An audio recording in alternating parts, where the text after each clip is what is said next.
welcome to the latest episode of Rich and Wibo present the Local Artist Show. Today's guest has been in the journalism industry for 20 years. He has the honor of winning first place for editorial writing for the New England Press Association's Better Newspaper competition and has worked at newspapers all over New England, including Connecticut, New York, Maine, New Hampshire, and Vermont. Please welcome one of the hardest working people I know, Shaw Israel Izikson, to Rich and Wibo present the Local Artist Show. How was that?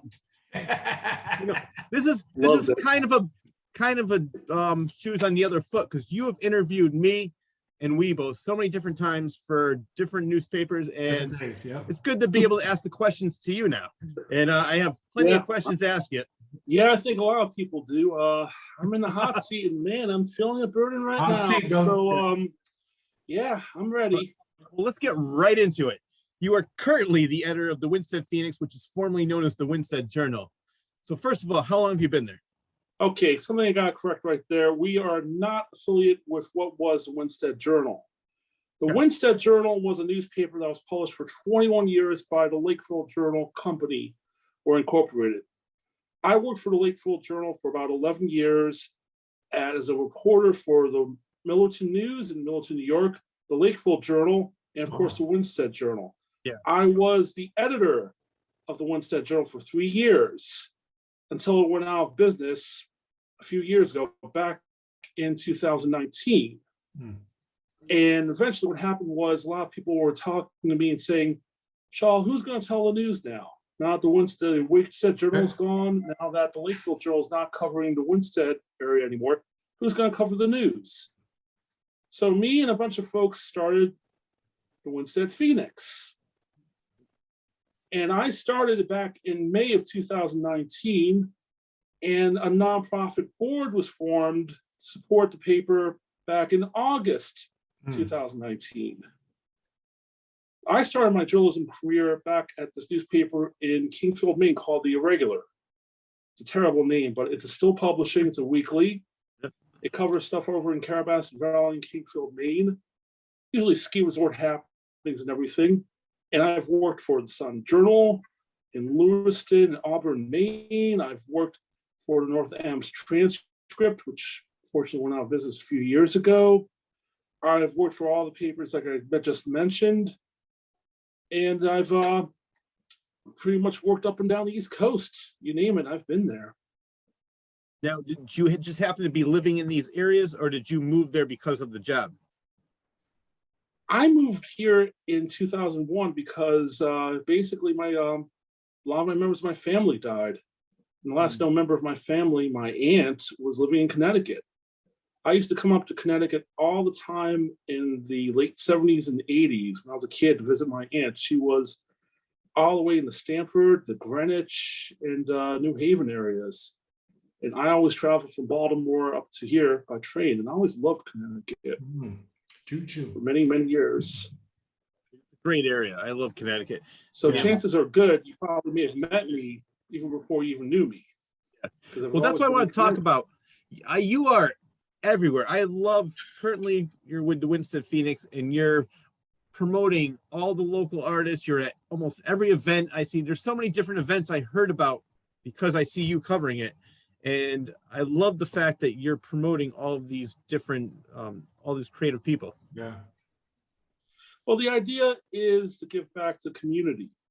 That's why I've always promoted the creative people. That's why I've always promoted the local charities. That's why I've always promoted the good in the neighborhood. That's actually one of the columns that we have there, because I feel that the other papers do not do that.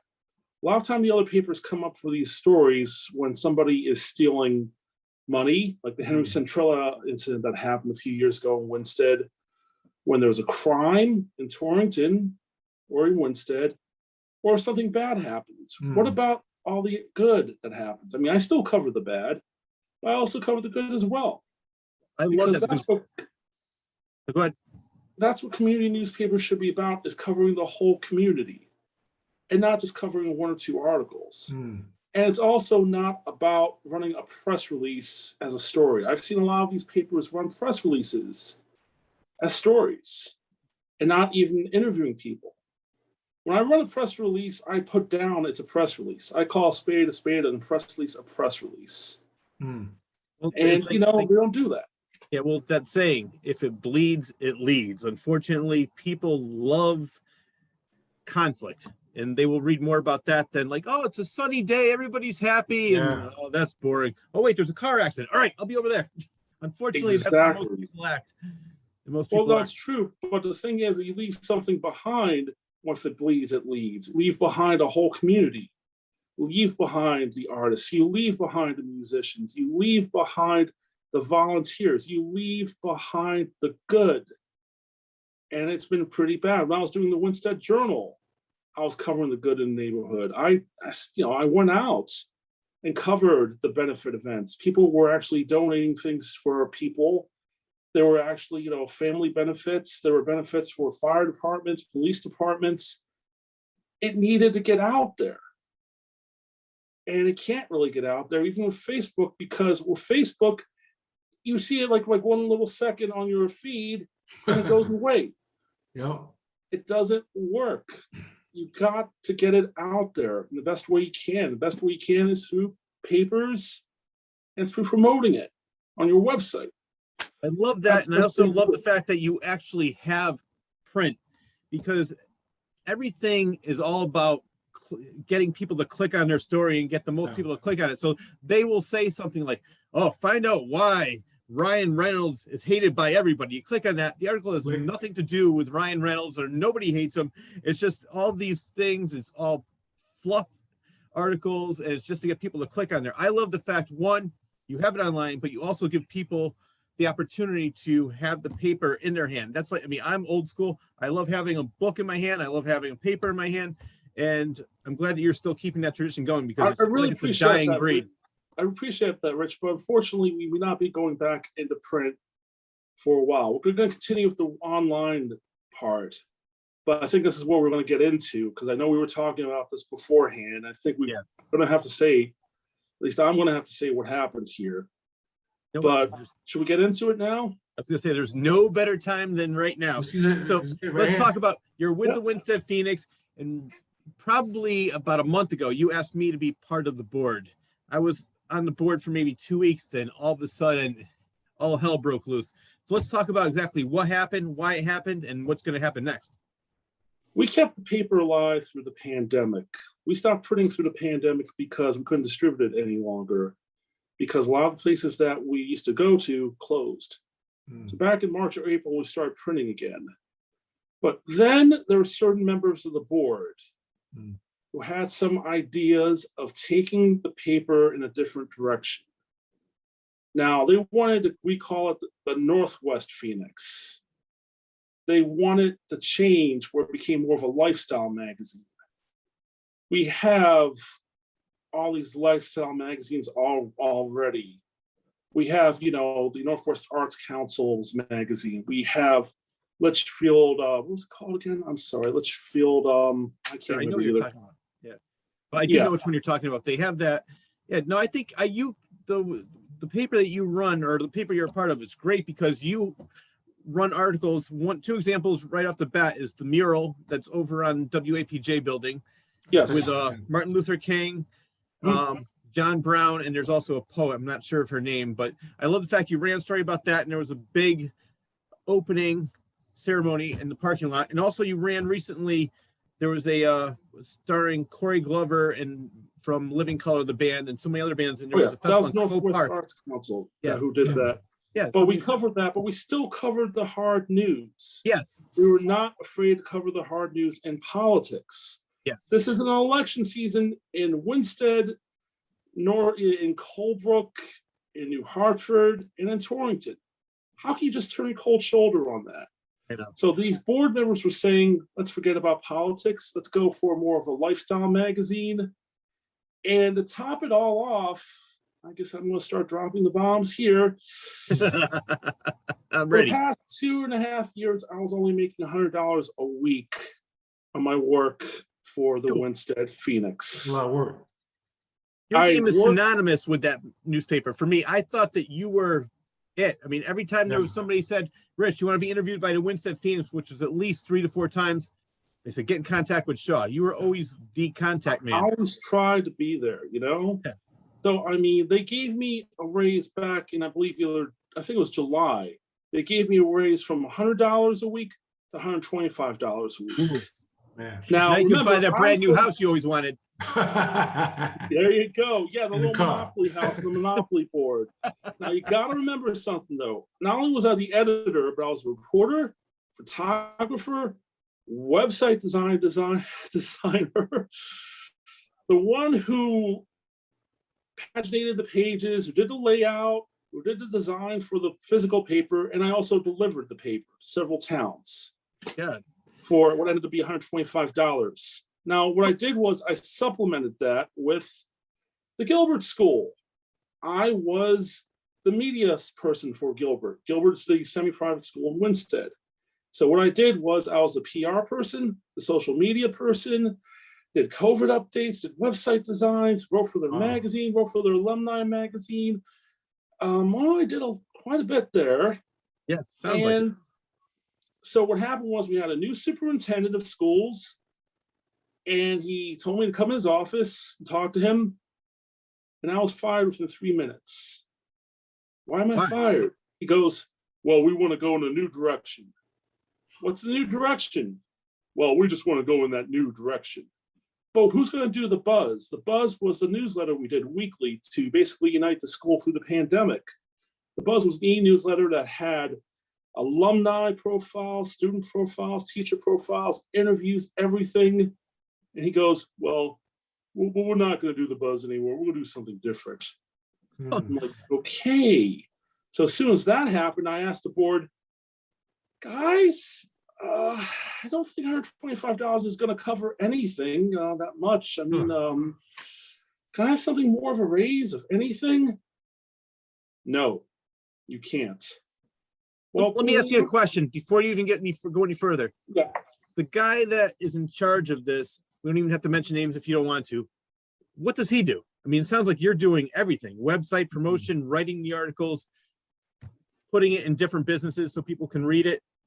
What does he do? He was the president of the board. He was the and there was a vice president of the board. They consulted with me. They refused to budge. They told me that I should get a job at Staples. Oh my God. Nothing against Staples now. I like the people at Staples. Yeah. And they wouldn't help at all when it came to that, the finances. And I'm like, well, wait a minute. We just put Google AdSense on for the website. We're earning an extra $125 a month since March. Where's that money going to? Well, you can't have it. We're just going to pay $125. We're going to turn the paper to something different. You're going to be publishing once a month, which will be easier for you. We're going to pay freelancers $25 for each article. Wow. And so basically anybody who could write more articles than me would make more than the editor / paginator / website designer / everything. So a few weeks ago, and this gets to what's happening now, they wrote me an email that said that we are shutting down the nonprofit part of the paper. And they offered me to take over the nonprofit part. And I asked the representative of the board who wrote to me, how much time do I have to decide? And she goes, you only have 6 hours to decide. Oh I'm my like, God. what? This really happened. This whole thing is just, I've got the documentation, and it's really one of the most bizarre things ever. It's like, can't I have more time, like a few days? Well, I'll have to ask the president of the board, but you only have 6 hours. Was there a reason why it was only 6 hours? I have no clue. They said they want out now. And I'm like, well, that's 6 hours. So I got all the emails. I'm going to be putting them online and putting them out there. I've got everything that happened. I don't know if there's any minutes from what happened during the last meetings. I haven't seen the minutes. I don't know what happened to the money that was raised or whatever was left in the bank account. I feel bad because, and I'm saying this now to all the people who supported the paper, who donated and really helped out over the years. I don't know what happened to the money. I really don't. I was never a member of the board. I have no clue where the finances went. I have asked them several times by email. This is what I'm going to post up on, eventually soon about it. Nobody would tell me anything. The treasurer, the president, the vice president, nobody said what happened to the money. That's not Doesn't right. the board have to vote?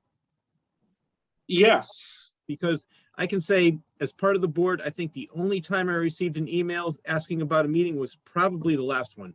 Before that, I did not receive any kind of email or any kind of contact saying, Rich, we have something going on. We want you to be part of this vote. Nothing. I found out everything from you. See, that's the problem, because when there's no documentation of meetings, there's no documentation of meeting minutes. I still don't have documentation about the last meeting where they supposedly broke up the nonprofit part. It's not there. I don't see the minutes. What's also not there is the money. They said that they're giving the money to the Northwest Community Foundation. I don't know if they've received it or not, as we're talking right here on September 23rd. I have no clue what really happened. I have no clue what happened to the money.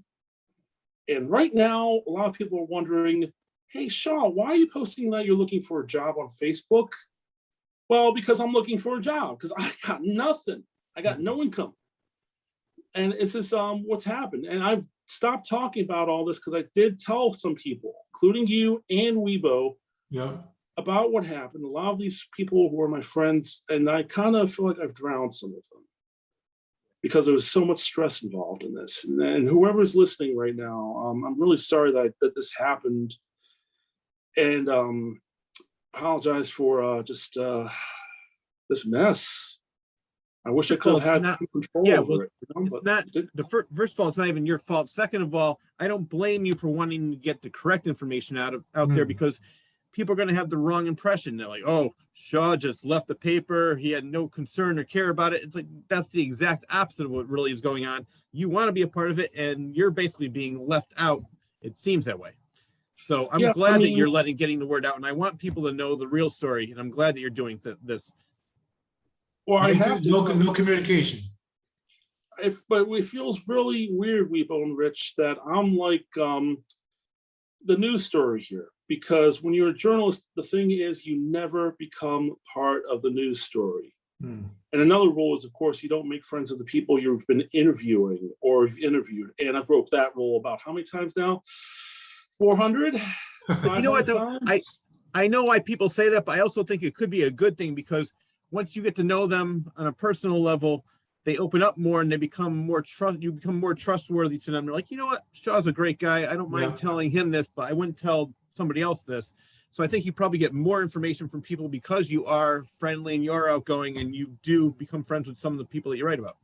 Well, I mean, that's it too. But the thing is, I really appreciate what people do. Yeah.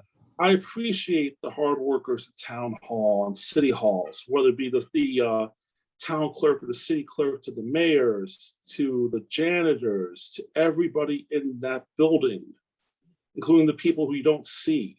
And the same goes for the people who volunteer, who do things. And there's a lot of them out there. And the artists, the people who create things with their hands and their heart. I mean, I appreciate all of this. I mean, my paper was essentially a love letter to this community. You know, that was the basic thing right there. You know, because I think Connecticut has been really good to me. I wanted to give back somehow.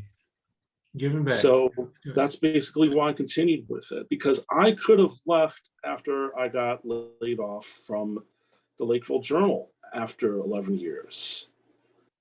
I mean, and I did a lot of stories up and down Connecticut for the Lakeville Journal. And the problem was, of course, the Lakeville Journal promised that we were merging the Winsted Journal with the Lakeville Journal. We're going to keep covering Winsted in this area.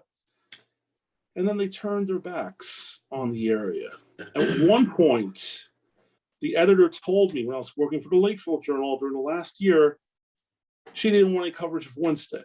She wanted me to cover Norfolk more and Colebrook because it's more pastoral. Oh my God. Thinking to myself, so you want me to cover cows crossing the road? You want me to cover like blades of grass? Nothing against Colebrook and Norfolk, but the thing is, it's not the center hub of activities. I can see the headline now. Traffic is stopped due to flock of geese crossing the road. Breaking story. Am I supposed to cover that? I mean, seriously, I mean, a lot of these papers have turned their collective backs on this area. And it's not just happening here. We're going from state to state. Or seeing news deserts happen because a lot of these newspapers are folding. There's big companies out there, including Hearst, purchasing offices, purchasing real estate, selling them, and shutting down papers. And that's what's happening everywhere. We are losing journalism. Journalism is a dying art form. And I don't want it to be a dying art form. I grew up with journalism. I grew up reading in Baltimore, the Baltimore Sun and the Evening Sun. We had two editions. So who were some of your favorite journalists growing up?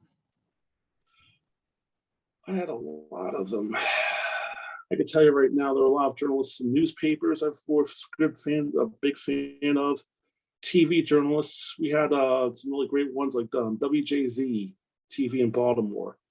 Bob Turk, Al Sanders, Jerry Turner. Bob Turk was a weather guy. And the thing is, my mom was starting a newspaper called Maryland Green when I was like 2 or 3 years old. And here I was 3 years old, and Bob Turk was in my living room in Baltimore being interviewed by my mom. And it was crazy because here's this guy who was on TV telling the weather. He's like a hero. He's in the living room. My mom's interviewing him. And then my mom went to something called the Maryland Woman's Journal. This is before Oprah magazine. This is before a lot of those magazines out there. And it only lasted 2 issues because there was a lot of male chauvinists out there. They didn't want anything started. Maryland Woman's Journal. Ew.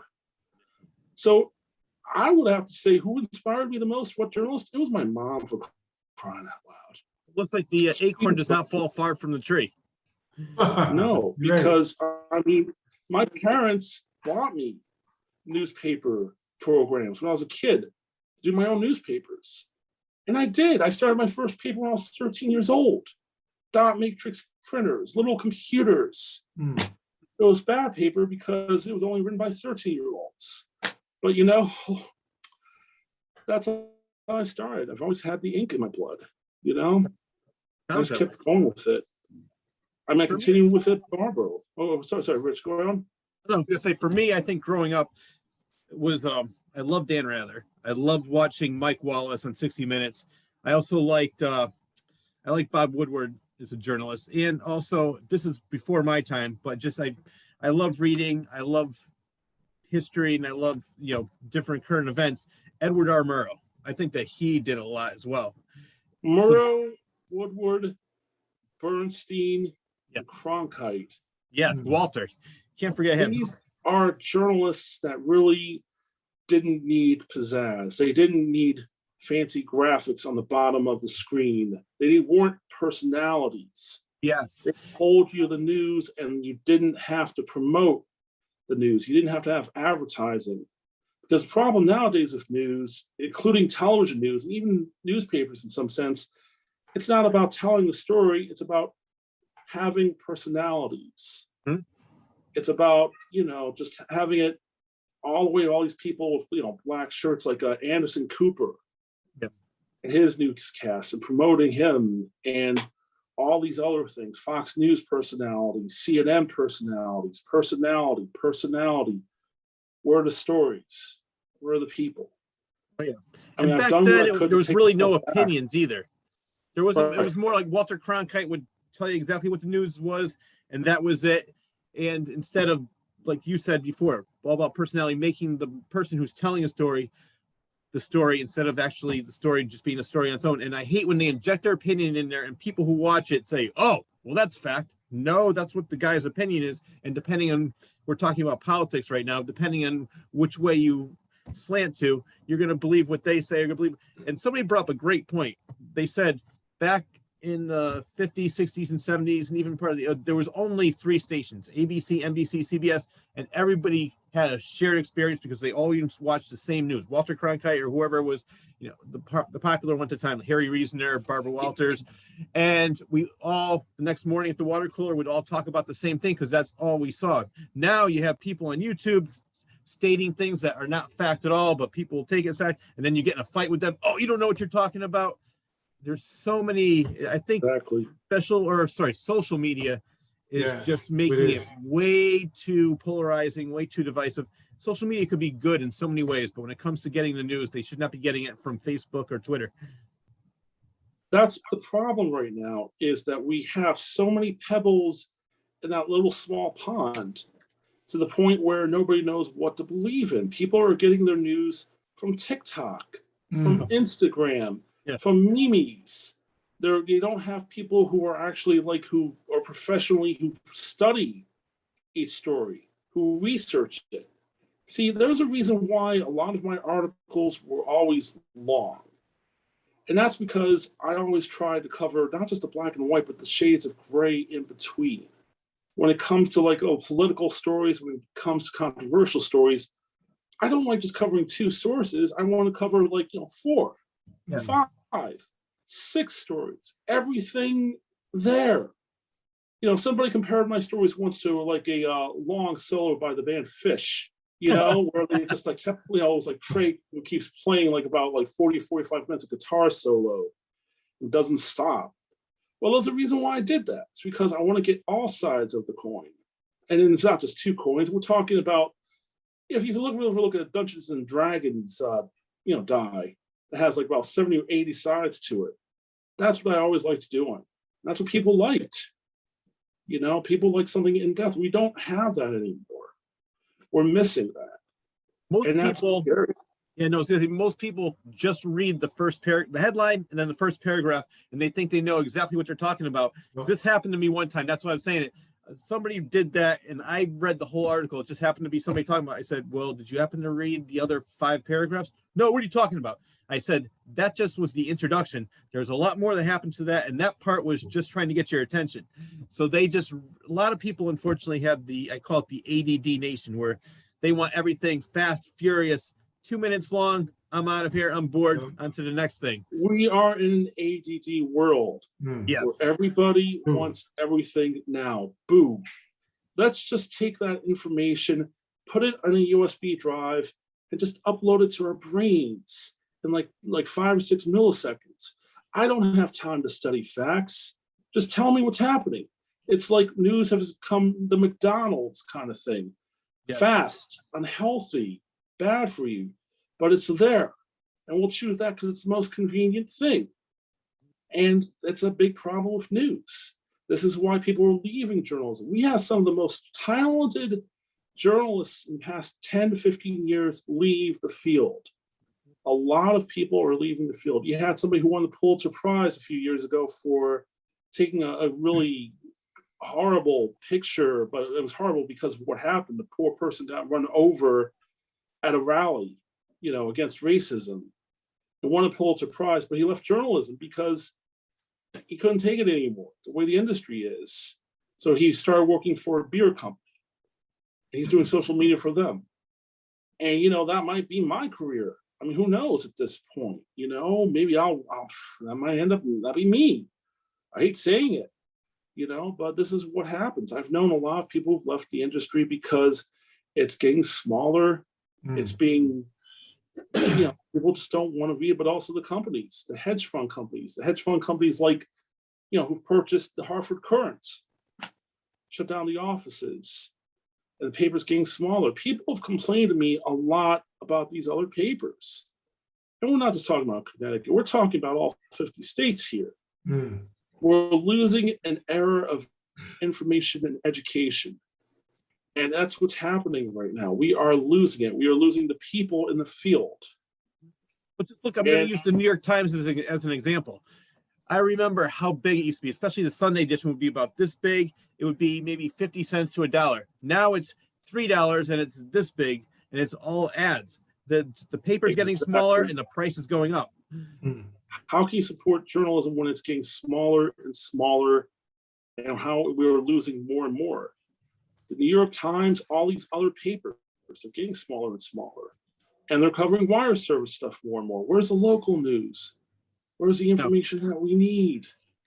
We don't have it. We're working it on Facebook. When we scroll past it on Facebook, we still lose things. I think what it is, a lot of it could be, is that there's way too much competition, and everybody has something out there they want you to read, want you to watch, and so they have to get the first headline out before somebody else.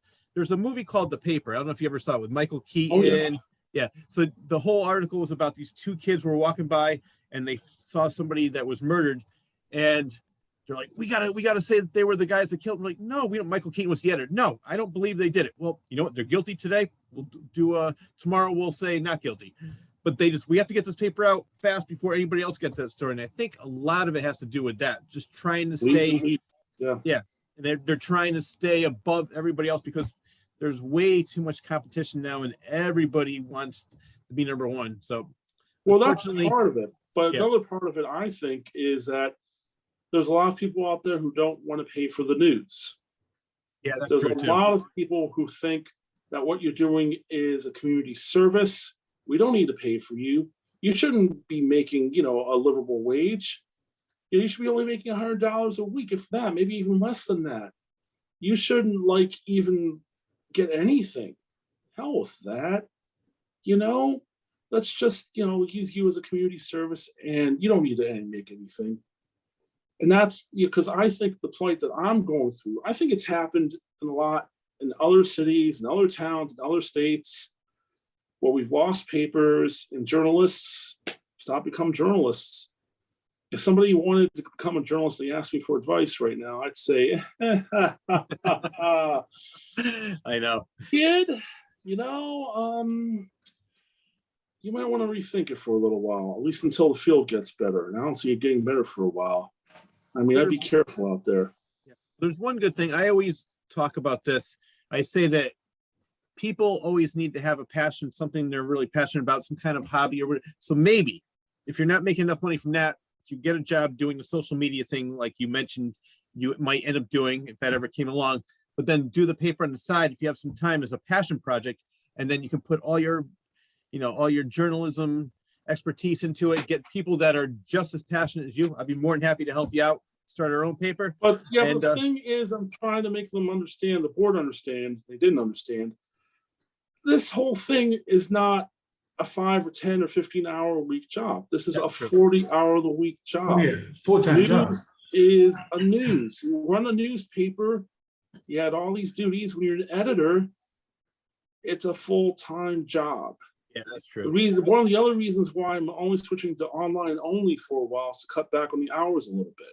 I mean, I'd love to do print. I'd love to go out again, deliver, and do everything in the world. It's not fiscally there yet. It's not there right now. I mean, eventually I'm going to start another GoFundMe or Patreon or whatever. First I got to tell people, I'm sorry, I don't know what happened to your money and the donations, and just I hope they trust me again, because I just wish I had more control of what happened in the background. I trust you, Sean. I'm just trying my best. You shouldn't be the one that should have to explain. It should be the board president who should have to explain to all the people where the money went. It sounds like that all the blame is being pushed on you unfairly. That's what happened. I mean, this is the thing that happened, I mean, there's just there's no real responsibility to the community here, I feel, from these people who are on the board. Not everybody. Now, I got to just point this out right now. There are several people on the board who did fight for the mission of the paper, and who also fought to hopefully get me paid properly, and also cared about what we were doing. There were several people. Rich was one of them. And there are a few other ones as well. I can't identify everybody yet, but if you look at my Facebook page and you see, the friends that I have who were part of the board, those were the people. I mean, there were several people. However, there were this other group who pretty much caused this whole disaster that not only impacted the paper, but also the community and also everything. Now, I just got a message here as we're talking. Yeah, breaking news. Who was on this breaking news here. I got a message from somebody who was on the board, one of the good people who was on the board, who said that they never got meeting minutes from the last meeting or the meeting before that, where the paper was dissolved. Now that's illegal right there. All right. I can say I never did either. So right there, it just says a lot. it says everything. So I don't know where I'm going to go from here. But again, this is part of the way I'm getting this whole thing out there. I really don't know. No, so I'm sorry to interrupt you. I was going to say, can you take Right. this to court and maybe resolve it that way? I'm going to have to look into all my options because it's not just me involved. It's the people who donated money as well. I mean, what exactly happened here? I mean, I really don't know. I mean, all I know is what everybody else knows, and I wasn't even on the board. So who devil knows what's really happening? Of course, it takes a journalist to find out. So I'll do what I can. We'll see. Get your cap and your pen. Let's do some investigating. Well, me, I did a lot of investigating for the past 20 years. I've gone to hundreds upon thousands of city governments, town governments, municipal governments over and over again. I've covered so much. A lot of the stuff that I learned from was back in college, my experience back there. That was a trip too, by the way. I went to Marlborough College. And what happened was the paper there stopped publishing. So back in Marlborough, I started my own paper. Oh. So history has a way of repeating itself. We actually were paid by the Marlborough Town Meeting. Where's Marlborough College at? It was in Marlborough, Vermont, which is about like 20 minutes away from Brattleboro. It shut down last year because due to like declining enrollment, and they lost a lot of money. Wow. And when I was there, we had like about 500 students, which is small, but it was a small rural college. The last year it was operating, it only had like 130 students. Wow. What was your major in college? Was it journalism? History, sociology, and cinematography. My plan was on, my senior plan was on the history of Marlborough College. And I also did a documentary, which I still really got to release one of these days. It was a documentary of the 90s, when I went there, 1994 to 98. So did you get a degree? Yes. Where you get a degree in? History, sociology, and cinematography.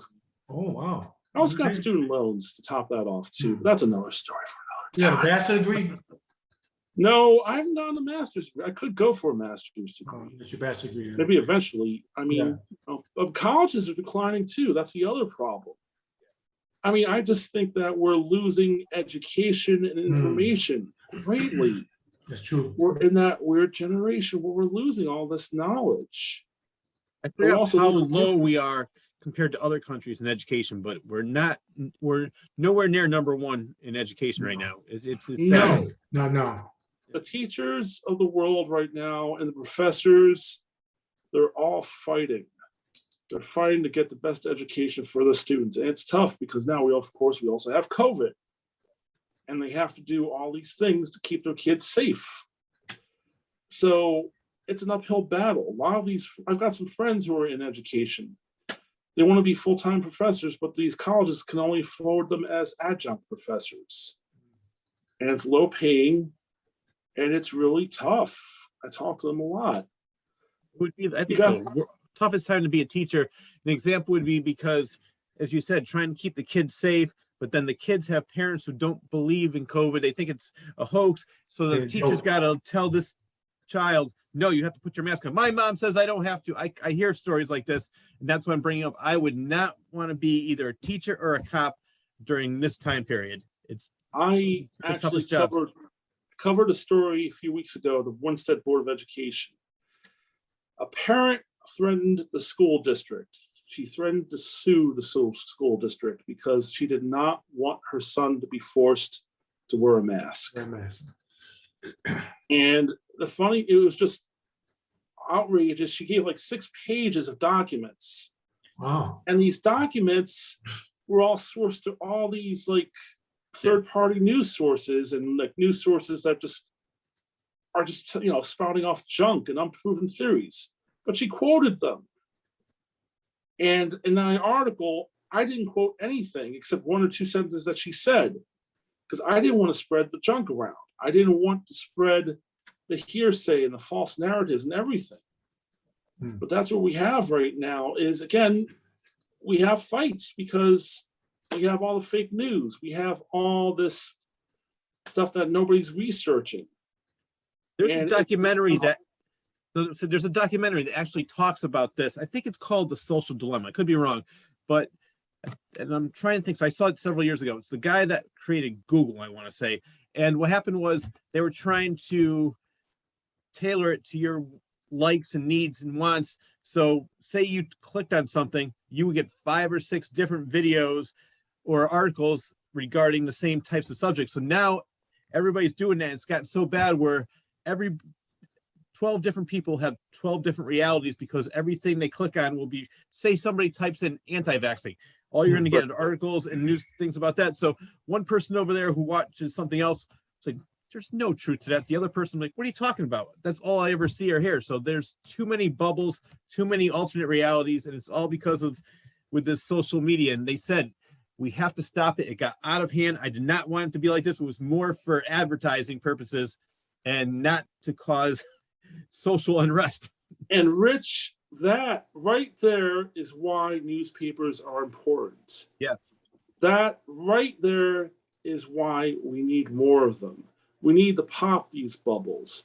We need research. We paid researchers into these stories, into what's going on, to explain what's really happening in the world. When you don't have newspapers, you're going to be having all these bubbles and different realities, and you're not going to get the true facts that are happening. You are losing things. Somebody told me once, if a town loses a newspaper, you don't have a town. And that's the bottom line right there. Where are the facts? Well, they won't tell the truth by it. They sugarcoat it.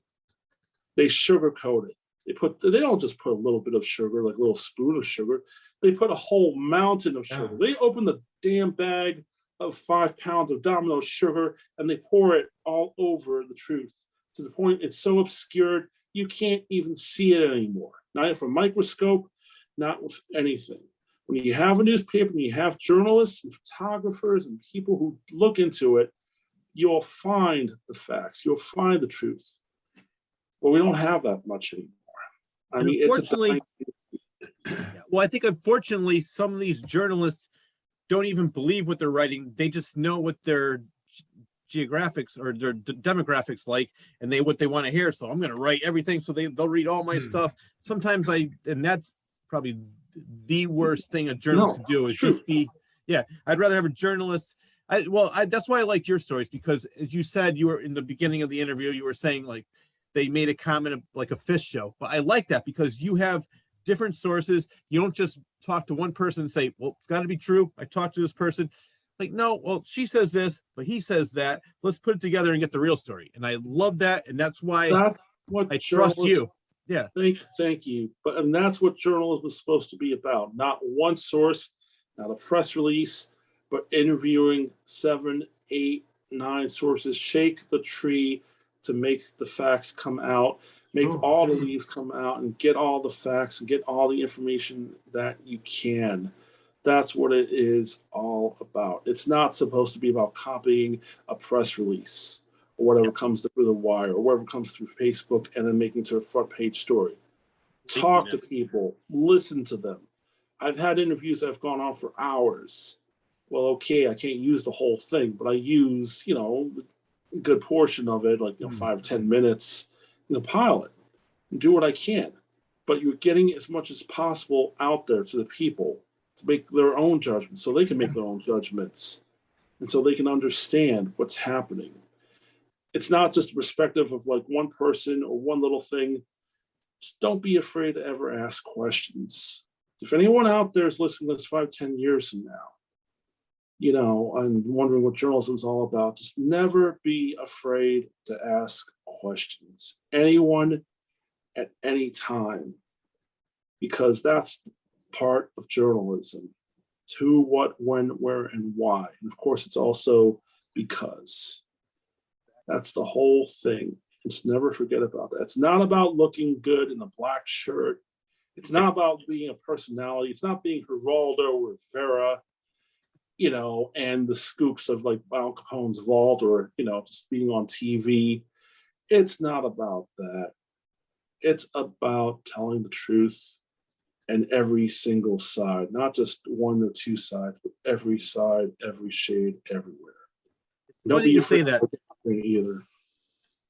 I mentioned earlier that I like Mike Wallace when he was alive in 60 Minutes, and he said he stopped doing the stories that he did in 60 Minutes because he started to become a caricature of himself, and he didn't like the fact that everybody was just tuning in to see him expose this business or out this person. He goes, I want to be a serious interviewer, and he did some great interviews. I was watching a documentary on him, and he interviewed Yasser Arafat, Khomeini, Malcolm X, Martin Luther King, but he became known as the guy that went in and was all about the shock journalism, like, hey, you scammed this person. And that's when he said, I'm going to stop doing this because I don't want to be known only for that.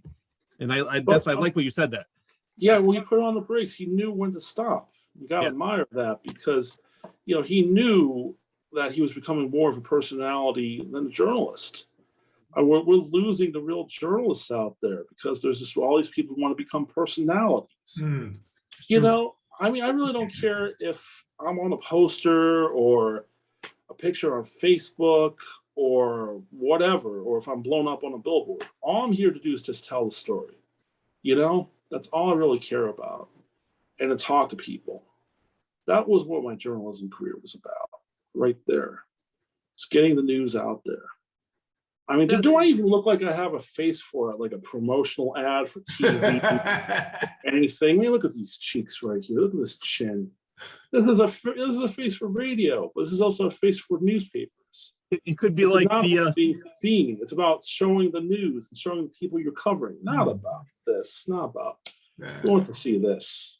It's similar to Sam Adams' Bear. If you notice on there, I didn't realize this until I went to Boston on a historical tour, and they were saying that they thought Sam Adams was too ugly, so they put Paul Revere on his own bear. Oh yeah. I said, wait a minute, you're right. I never noticed that before. Oh, it's true. It's true though. They always put different faces on everything, promote something. On news, you're not supposed to be a face. I used to not even do interviews. I only did like one interview before that. That's it. There was an interview for a public access station when we had public access stations. And that was it. This is the first interview I've done like about 4 or 5 years. I really want to thank you for being on the show, because I know you're a busy man and you have a lot going on. So I appreciate you being on here. Hey, I want to thank both of you guys for letting me interview you both. The checks in the mail. Checks in the mail. Yeah, the rice checks are in the mail. The wheat checks. I don't know. They'll check the party mix. I can only give you $25 though. I can only give you 25. Okay. 25. I give him 25 too. 25. Yeah, it's like 1/4 of what I make a week. Made a week. Yeah. Made a week. But it really didn't matter that much. About again, the face and all that stuff. I just wanted to tell the news. I just wanted to get the news out there. I don't really know what's going to happen to me or anything else 6 months from now, a year from now, 2 years, 10 years, whatever. I just want to take a minute to thank people I've interviewed over the years for letting me into their world. You're doing a great job too, Sean. I know you interviewed a lot of local artists. Have you ever interviewed somebody that other people would know, that not just in the Connecticut area, famous people? Like, who's the biggest interview that you've done? Oh, can I say famous or infamous? Well, let's go with infamous. Infamous Henry Centrella, the gentleman who stole millions of dollars from Winsted. I covered him, his whole case from beginning to end. I interviewed him. I knew things were kind of wrong because he had like a laptop computer, and I saw it, and he had a picture of himself with Gene Simmons of Kiss. And I'm thinking to myself, why does this guy have a picture of himself with Gene Simmons of Kiss? So I was there for his court date. I was in the prison yard. I climbed the gate a little bit in the backyard to get a picture of him, like being led, in the chain gang. I love it. And I had to put the picture in the front page because I wanted people to know justice was served. He's in jail. Yeah. Everything's all right now, because it was kind of blurry. I said, this goes on the front page. We need to put this in, because his head was down, chains, everything. That was the most infamous person I've interviewed. What about most famous people I've interviewed? Oh my goodness, it's had a lot of people interviewed left and right all over the place over the years. I interviewed Ralph Nader, of course, over and over again. I was there for the Tort Museum opening. Very good conversationalist, really good guy to talk to. Really good. And Rich Sears, don't get Rich Sears. Rich Sears, Overbose. Several times. Of course, the Torrington Collective. Yep. Northwest Arts Council, Mending Arts. The people over at the Historical Society in Torrington and Winsted. A lot of people I've seen and met all over the place for years. I've interviewed artists, musicians, poets, playwrights. People have made socks, people have made shoes, everything you could ever think of. I want to go back to Ralph Nader for a minute because I did meet him when he came out with his documentary several years ago. He was at Real Artways in Hartford. And as you said, he is a great guy. I didn't have a chance to interview him. I didn't have anything that I was doing at that time, but I talked to him for a while. And after watching the documentary, I did not realize all the things that he did. One example would be he's the person responsible for having seatbelts in cars. Yes, he is. Yeah. Wow. Yeah, his college friend was killed, and they thought cars would they wouldn't look cool enough with seatbelts on there. And I think there was footage of Robert Kennedy. They were trying to set him up with a prostitute to make him look bad, and he had one of the biggest lawsuits at that time. And he said he didn't tell me personally, but I watched the documentary. But he was saying people were sending in chunks of their lung. Do you think I have cancer? I think the doctor's lying. I mean, he actually has a work ethic like you, 24/7. The story never ends. I'm going to get to the bottom of it. And through that documentary, I always liked him, but I had so much more respect after I realized all the things he's done. I think he's better off not being president because he could do more. He could do better for people not being president. See, that's the reason why I've never run for politics. People keep asking me, hey, run for selectman, run for Board of Finance, someplace else, run for the Planning and Zoning Commission. And I'm like, I think I've done more by covering these stories about the selectmen, about the finances, about the planning and zoning. I've done more by covering it than being on the board. Yeah. This is what Ralph did. He's like, he's done more by writing about it, by pointing out its flaws. He's still writing an editorial column every week. He still does his radio show.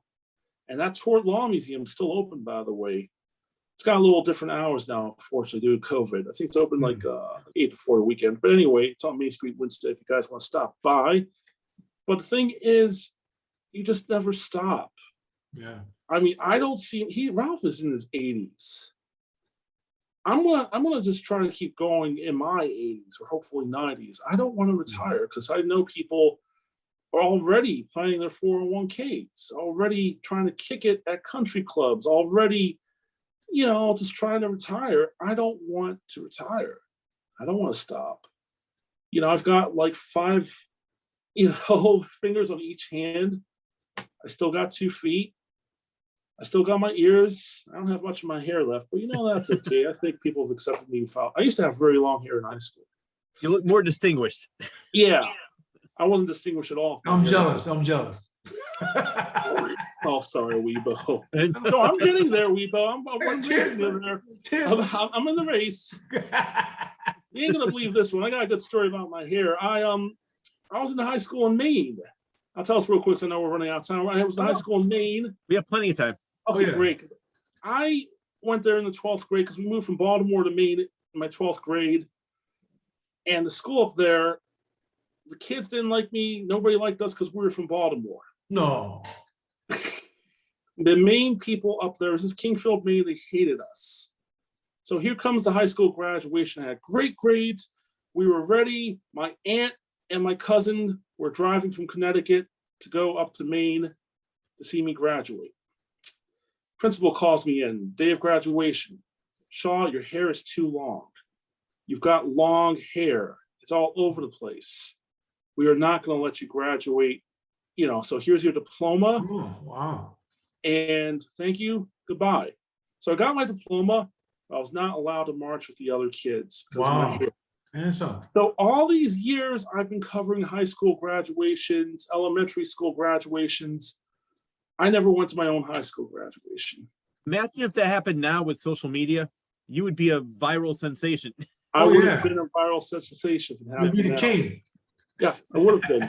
But you live in like really strange places, closed off societies, where if you go in there and you encroach them, they will say, "Hey, move back to Baltimore, Flatlander." And that's the reason why I like this area for so long, is because when I moved down here, I made friends instantly.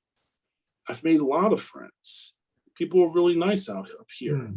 And I've heard people say, "I want to move out of Connecticut. I can't take it any longer. It's just a horrible place." I'm like, "What are you talking about?" I've been in so many different places, you don't know what you're talking about. It's like, of course, the news. You need to see where things are from the other side. I lived in a really horrible town in Maine where nobody liked us at all. Oh, They called my parents Flatlanders. I don't get that. What is a Flatlander? Like, why do they call you that? Flatlander is somebody who moves from another place, another town that's flat. My God, Baltimore, in their estimation, was all flat. that's funny. We had no hills in Baltimore. We were a city flat. Of course, wow. they didn't even step foot in Baltimore. We had tons of hills. We had tons of city. We had tons of country. And we had tons of hills. But they're That's like, even a thing. yeah, but you're a stranger. And we don't like you. We don't like your father. We don't like your mom. We don't like you. Wow. So move out of here already. Why'd you move here? So over and over again, that's what Maine was like. Very cold. Person who lived across the street from us only talked to us once. My And God, one time really? only in the 10 Hmm. years we lived there. There's a He came quote from over. Mark Twain that says travel is fatal to prejudice. And I love that because all the Exactly. people that are saying that probably never left their backyard. If they A go out lot of and people, they never do live the backyard. That's the thing. They didn't want anybody around the backyard. This guy across the street, he was like, "Well, wait a minute, you just moved here with your Dalmatian, even though you're over thousands of feet away. Your dog's ruining the quality of our lives because he's barking." Yeah. The Dalmatian, I had a really great Dalmatian, didn't bark that loud, but he's ruining the quality of our lives because he's barking. So that was wow. Maine in a nutshell right there. I want to say to them, if that's the worst thing that happens to you today, you're having a pretty good day. Oh yeah, totally, Yeah. totally for them. I mean, it was just very closed, the whole area. And Connecticut's open when it comes down to it, culture and everybody. I grew up in Woolkit for 30 Oh. years. I still lived there about 30 years. So Woolkit is a very, very small, isolated town. I didn't realize until later on. When I was a kid, I loved it because it was all woods. My grandfather built us a train. We had a pond. I had so much fun as a child. But as I got older, I realized that I was working as a manager at the Rite Aid there. And I said, we don't have it, but the Rite Aid down the street, I don't want to go that far. I said, no, it's 2 miles down the road. Oh no, I'll wait until you get in. And I realized that most of the people in that town are like that. They stay in there. They don't move from that town. They talk to the same people. They don't want to make any new friends. So it's funny that when you're talking about Maine, I didn't have that experience as a child, but growing up, I saw it more and more that they were just like that. Well, there are people who are just like that. I mean, there are people in some of these towns, I'm not going to say who or where, who are still like that. They don't believe that their town is connected to Winsted, Torrington, and up here. The thing is, we have people who are isolating themselves from this rest of this area who think they're superior because of where they live. It's something I've actually battled against most of all of my life, because I don't think one town is superior to another. I don't think one city is superior to another. I don't think a person from one place is superior to another person in another place. I never thought that. I mean, I always thought one place at all. It's exactly what the person who I interviewed back at Marlborough College, the former president, Tom Regal, he once gave me an interview, and he told me there's a lot of cliques at Marlborough. There's a lot of people at Marlborough, the staff, faculty, students, and all these different cliques everywhere. But the thing is, despite all these groups, we're all still one. We breathe the same air. We are on the same planet. We are in the same continent. You know, that's the way I view Connecticut and all the different states around here. We're all one, believe it or not. Yes, to me, I judge people on how they treat me. I don't care what they are, what they look like, who they are.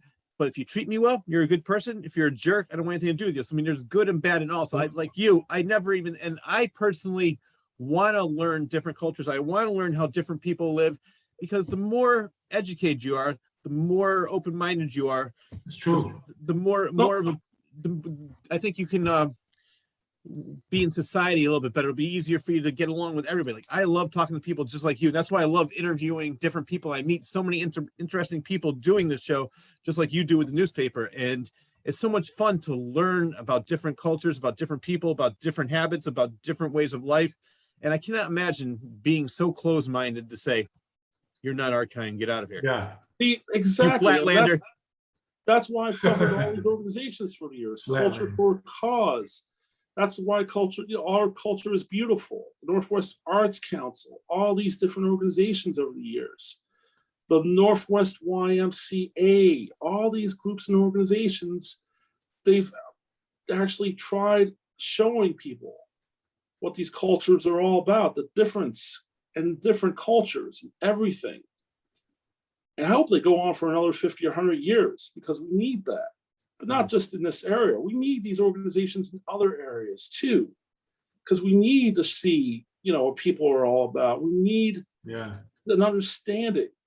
And, Rich, I agree too. If somebody's a jerk to me, okay, well, I'm not going to talk to you anymore. I'm not going to talk to you again, because what counts is how people are treated.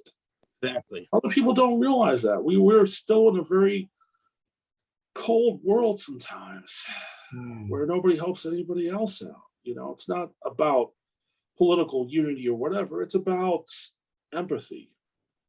Well, you mentioned OCIB, which was Our Culture is Beautiful. We had Ngaza and Effie on the show. Two great people, and I love I love the message that they're spreading, and the love that they're spreading from schools to libraries to whoever will take them in. And I think they were part of the mural as well. I know you covered that. They were. Yeah. And Gaz is from Baltimore, by the way. Okay. Not from the same part as I was. We didn't meet until now.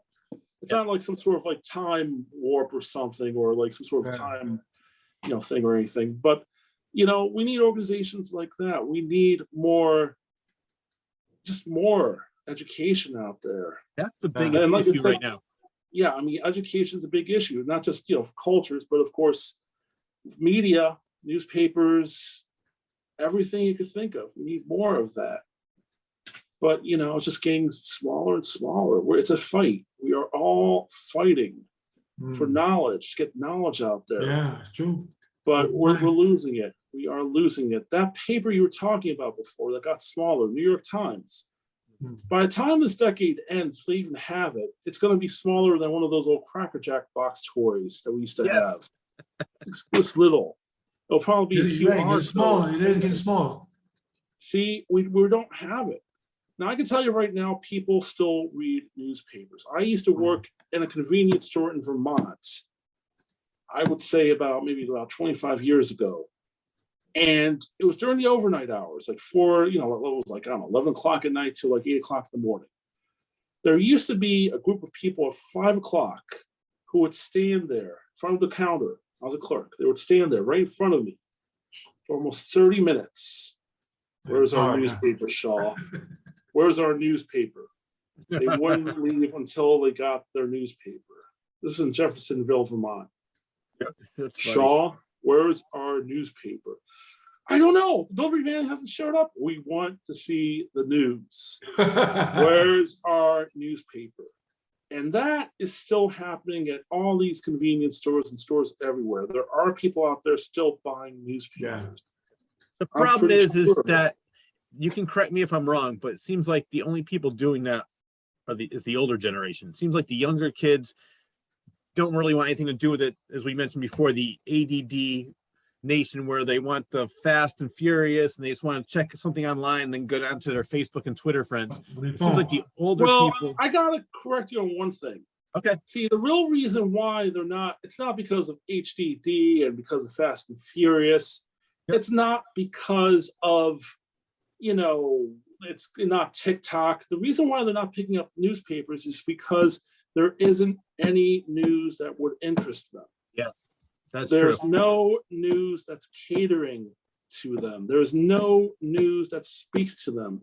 What happened to the news about the good things that these kids are doing? What happened to the news about these great things that are happening to teenagers and what they're doing? Because there's a lot of teenagers out there and there's a lot of kids out there doing good things. Where is it? Why would they want to pick up a newspaper when they don't have anything that would interest them to read? They have senior stories in these newspapers. They have stories that interest the older generation.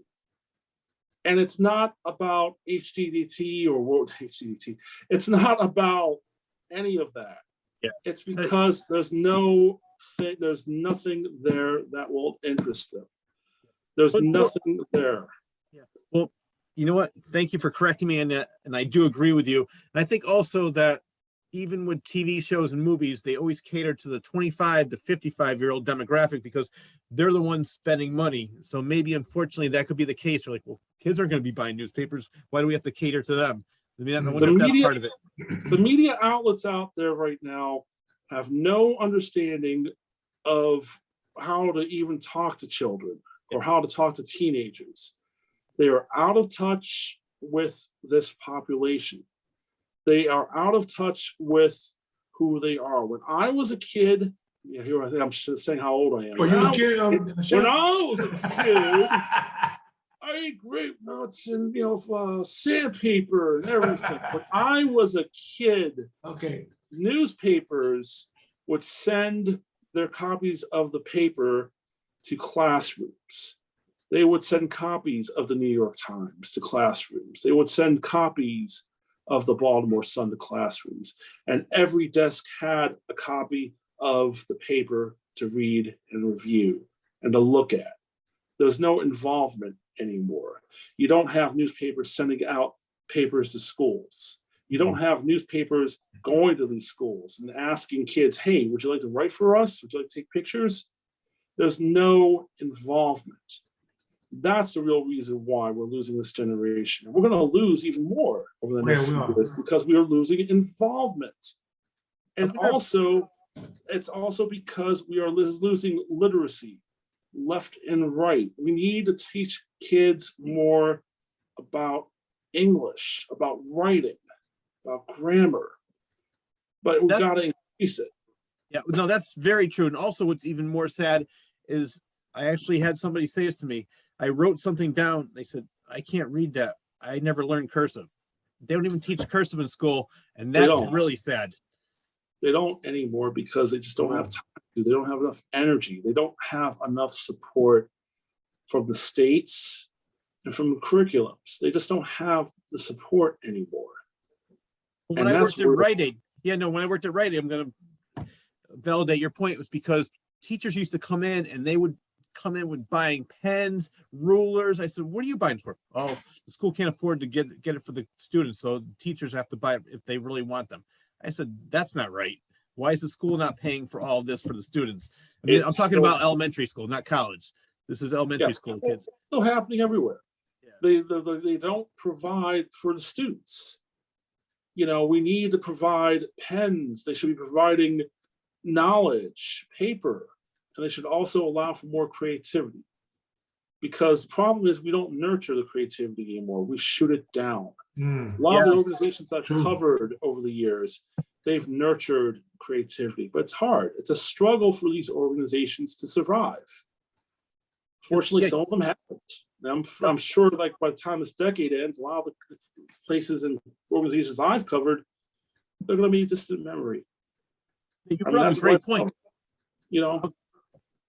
I've covered them to get the word about them out there. A lot of people don't know them. A lot of people don't know the work they're doing. And people don't almost need to be supported. They have to be. I was going to add on to the point you made about schools not teaching creativity. I think schools are afraid they kill creativity in a way, meaning this, instead like, oh, when you graduate high school, you have to get a job, and somebody will say, well, I want to be a singer, I want to be a writer. Really? There's no money in that. Like, they will kill their dreams because, no, you got to be realistic. Get a job at the post office or something like that. So I think schools, instead of embracing the kids' creativity, they're like, no, be real. You're not going to make it. I mean, maybe don't say it that harshly, but they'll put it in ways to discourage them. Exactly. I've seen so many people quit their jobs over the years because they were discouraged, disheartened, and they just stopped doing it. And it's sickening. I mean, if you want a dream to happen, just keep pursuing it. You don't stop. You don't stop doing what you do. You don't stop singing, writing, painting, drawing. I mean, this is why I admire, another reason why I admire all these artists that I've covered over the years, especially because what happened during the pandemic. They kept creating. They weren't stopping. The pandemic didn't stop them. So they just kept creating. They kept making music. They kept painting, posters and art and doing things. And they shined light into the world. The poets, the writers, the artists, musicians, they never stopped.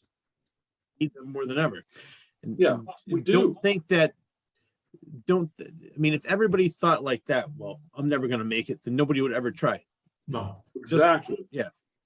So like the local artist show.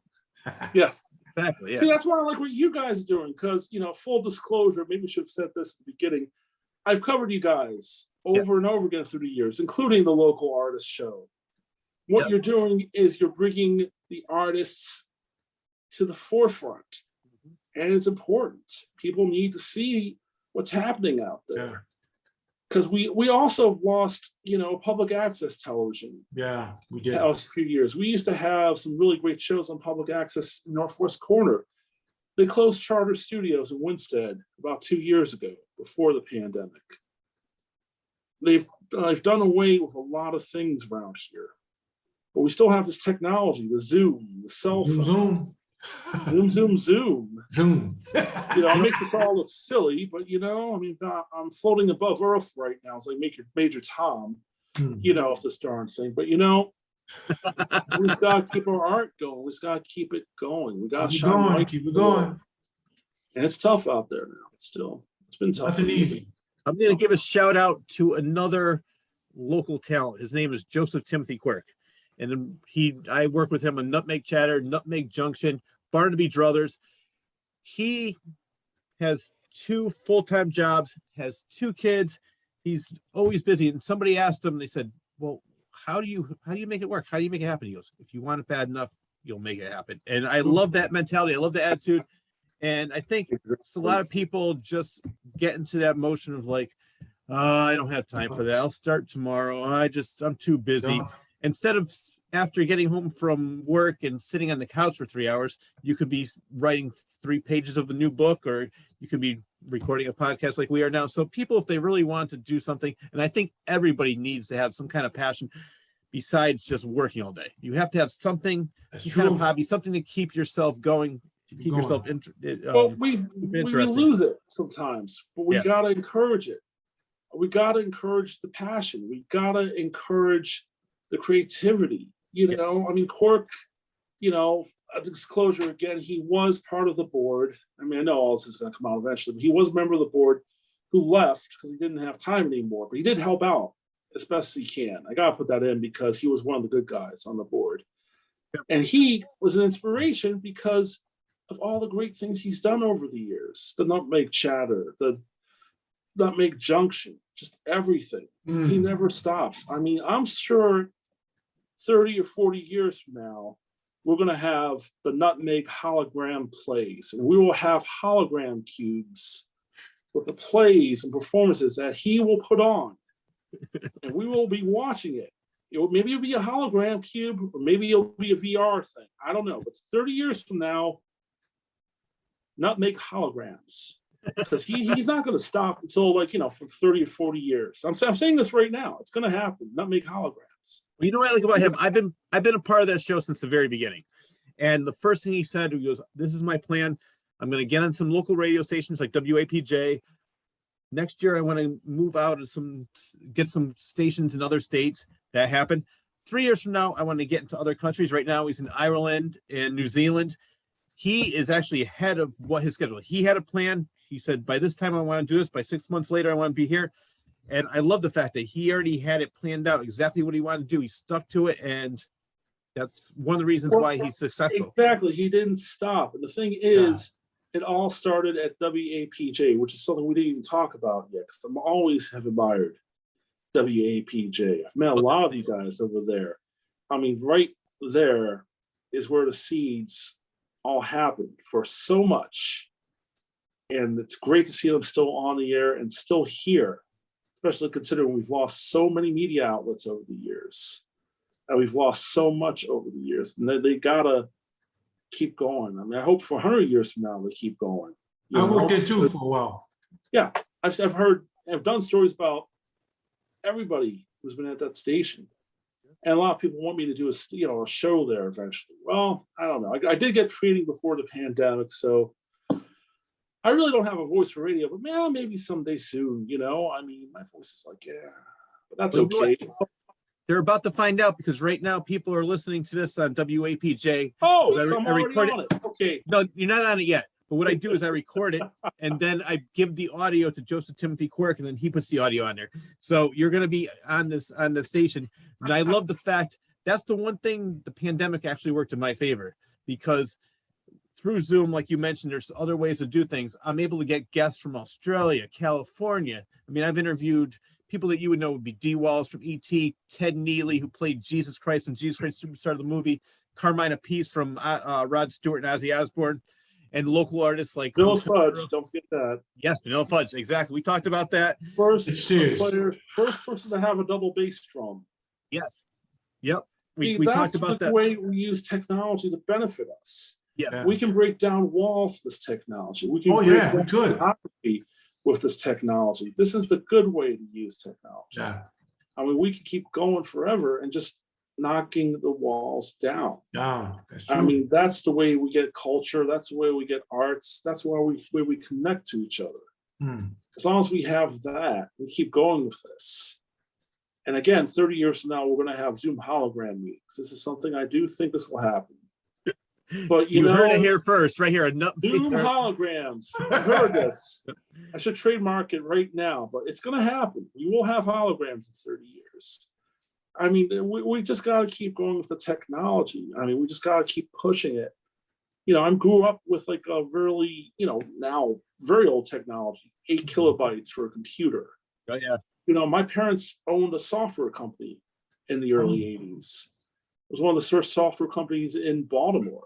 Wow. We sold software. I grew up going to Comdexes, which is like software conventions. And the technology they had, blew me away back then. But now it's like snoring. It's like a flea market if you look at the computers they all sold back then. We've come a long way. We've come a very far way. I remember when movies first came out when I was young, we would have to wait until it was a movie of the week on ABC or NBC. Then we had the video disc player where you had to put it in like a record, and then you have to turn it over for the second side. Then we got beta, which is, all right, this is the best technology ever. Then VHS, and it goes on and on. DVD, Blu-ray. Now, all right, I feel like watching a movie. Let me just type the name in and I can watch it immediately. So yeah, just technology just getting like you. I made a comment similar to yours one time. I said, what's going to be next? I'm just going to hit a button and then the actors are going to come in my living room and act it out for me. It will happen. I mean, the life of Fahrenheit 451 and all that, it's come true. We will have plays enacted. I think they are being enacted, through Zoom. We will have the walls of video. We will have this technology. We will have actors and actresses playing Shakespeare in the middle of our living room. This will happen because that's the way we use technology in a good way. And those, of course, the bad way, which is, of course, the Facebook way of the memes that say the news and all this stuff going on. But, I mean, there is ways of doing things, good ways and bad ways. I think we got to keep exploring the good ways. Yeah. Not stop with that. Unite people through it, and don't, use misinformation to divide them, which again is still happening. I mean, how many memes or fake news about the COVID virus do you think has been produced in the past hour since we've been online? How many links have been shared with false news and fake news concerning that? I mean, it's happening over and over again, but it's got to subside soon. There's got to be a point. I hope so, because I am just so tired of, and I can't stand, it's gotten so bad now where in the past I disagree with somebody, like, all right, well, let's agree to disagree, but let's we're still friends and we'll talk about something that we agree. Now, if I don't agree exactly with what one person says, I hate you, I never want to talk to you, you're dead to me. Really? Exactly. I cannot stand that. Yeah. And it's this absolute thing where if you don't agree with somebody, if they're giving fake news and, you challenge them with real facts, you're dead. You're dead to these people. It's happened over and over. When I did COVID updates for the paper, which I'm still doing, but the thing is, this when it started, I did it every single day. And I posted it on the website, and I shared the link from the website with the updates on Facebook. People posted in those Facebook posts in the comment section, they would post, this is a fake crisis. This is nothing. Here are the true facts. Drink some bleach. Inject it with them. You're going to be okay. Yeah. Over and over and over again. Yep. And people would call me out. I got some dirty messages from people saying, why are you spreading false lies? I'm like, well, this is from the state. This is the truth right here. This is the data that the state said. This certain amount of people died in this town, and some people got sick. But you're spreading out fake news. You should be, you're a liberal paper, and you're a state. I'm like, no, I'm just going to keep going. And that's what the other papers were left are still dealing with. Yeah. Telling the truth is life or death. And a lot of people, we publish facts, but they want to kill the people who are the messengers. I mean, I had the virus. That wasn't fake. That was for real. Yeah. Oh, it was, yeah. I know people who had it. You and a lot of other people had it too. Yeah. It's real. It's real. And there's also another fact that's real too, is that 95% of the people that are hospitalized are the unvaccinated. And I can give examples of people I know that weren't vaccinated. They're still using inhalers. They can't breathe. They can't walk out as much anymore. I had the vaccination. Within 2 weeks, I was back up and running, and it was luckily very slight case, but I think the vaccination had a lot to do with that, because I just know other examples, and I'm not making things up or reading something. I see it firsthand. Right. People I know who are still like, how'd you get over so quickly? I can't even walk 20 feet without being tired. I said, and they're still refusing, which is another whole story. Which basically what we're talking about was, it's a real thing. And it's real. We're not spreading liberal news. We're spreading facts. I know somebody who was a long hauler who had COVID and still had symptoms for several months or so. She finally got over it a month ago after over a year. Wow. I mean, this is the truth. I mean, as we're talking right now on September 23rd, the data might change. Winchester, Barkhamsted, Heartland, New Hartford are all in the red, which means 15 or more cases per 100,000. Now, all this data might change by the time this gets on the air. We have cases where we have 68% of the new cases in the past 7 days. That's 1,408 cases. They're all from the unvaccinated. 31% are from the fully vaccinated. So chances are good people who are not fully vaccinated will get the cases, will get COVID. Yeah. I mean, it's not absolute. It's only like 90%, 95% protection for some vaccines, but you're still a little bit protected, a lot more than the unvaccinated. This goes back to another case with this, another situation with this, which I cannot stand when people say, I don't want to wear a mask. I don't want to be told to be vaccinated. You're taking away my civil rights. I said, wait a minute. If you want to know about having your rights taken away, go to North Korea and say something that the government doesn't like, and they cut your head off because you said something that they disagree with. Now that's having your rights taken away. Talk about the women in the burqa. That's having your rights taken away. Telling somebody, why don't you take a vaccine, have a vaccination because we want to keep everybody safe. That's just being smart. That is being smart, because I went to a restaurant a few weeks ago during a festival.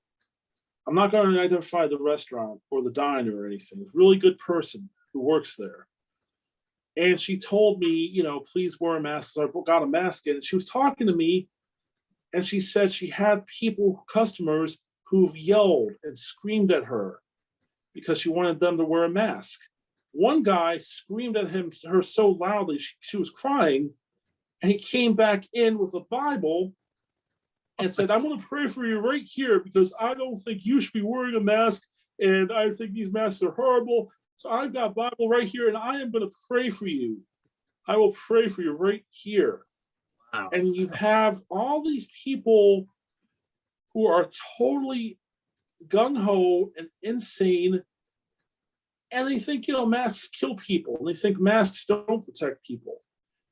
We're in a strange world right now. We're really in a really unusual world. I feel bad for the people who work out there. We have to deal with nonstop 24/7. The grocery store workers, the restaurant workers, all of them. And this is what they're dealing with. They want to be safe. They want to keep other people safe. But you have the people who have the memes, and this Mimi says, wearing a mask, that's not going to keep you safe. That's going to make you sicker. I can give you an example. I have a friend who's a pharmacist, because when I used to work at Rite Aid, and he said they don't even know what to do for the flu shot, because last season, because people wore masks, there was no flu. Nobody got sick for the most part. And so people who say that masks will not help stop the transmission of the disease, they don't know what they're talking about, because these are people that doctors, pharmacists, that are saying, nobody really got sick for the most part, so we really don't know what to do for the vaccine for the flu. And it's just common sense. If you're not sneezing or breathing or on other people, that's going to stop it. Maybe not 100%, but it's definitely going to be a big help. Slow it down something. Yeah, exactly. And I always say, if you don't care about yourself, then you should care about the other people. Exactly. That's the other thing. Again, empathy. Something we don't have. We don't care about each other. In a lot of cases, we don't care about other people. This is the real reason why people won't wear masks. It's between that and the fact that, we have people who don't trust science. They don't believe in science. But I remember once, I can give you one good example. It's close to home. Okay. There was a store in Torrington. I will not mention names. I won't say what that store was. That store actually would not sometimes they would they didn't wear masks in the store. Basically, the people who were working there did not wear masks, and they encouraged people not to wear masks. They also wrote on the window "fake crisis" and other. You know what store I'm talking about? And I see I see the looks on both of your faces. You know which one I'm talking about. They caused such a storm of what happened, and they didn't really care about other people. They went out of business a few months ago. But this is what you get. We don't believe in science. People get sick.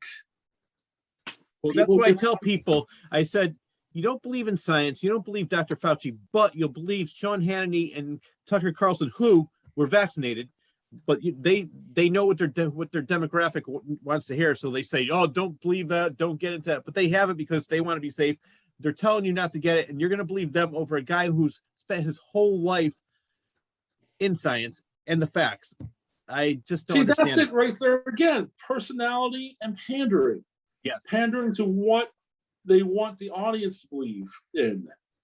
That's the problem with some of these journalists, quote unquote journalists. Some of these journalists who are on these TV stations, again, I won't say where or who, they don't belong there because they're not journalists. They're giving off opinions. They're not talking about facts. They're not talking about research. They're talking about these opinions that are uneducated, that are not based in reality, who are telling people, I was one of the first people out there locally trying to get people vaccinated as much as possible.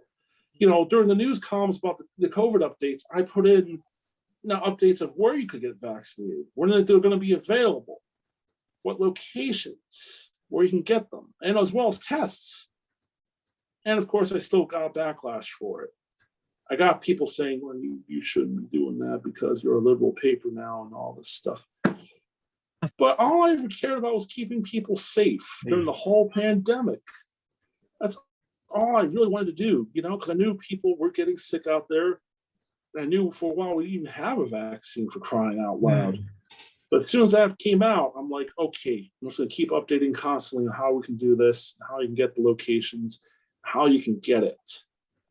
That doesn't make you a liberal. It makes you educated and smart.